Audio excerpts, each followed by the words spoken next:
और जब तुमने मूसा से कहा कि मूसा, जब तक हम अल्लाह को सामने न देख लेंगे तुम पर ईमान नहीं लाएंगे, तो तुमको बिजली ने आ घेरा और तुम देख रहे थे।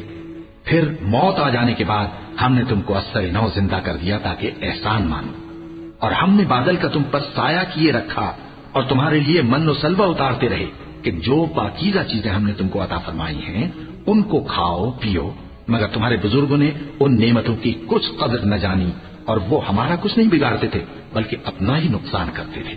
और जब हमने उनसे कहा कि उस गांव में दाखिल हो जाओ और उसमें जहां से चाहो खूब खाओ पियो, और देखना दरवाजे में दाखिल होना सजदा करते हुए और हित्तुन कहना, हम तुम्हारे गुनाह मुआफ कर देंगे और नेकी करने वालों को और ज्यादा देंगे। तो जो जालिम थे उन्होंने उस लफ्ज को जिसका उनको हुक्म दिया था बदलकर उसकी जगह और लफ्ज कहना शुरू किया। बस हमने उन जालिमों पर आसमान से अजाब नाजिल किया क्योंकि नाफरमानियां किए जाते थे।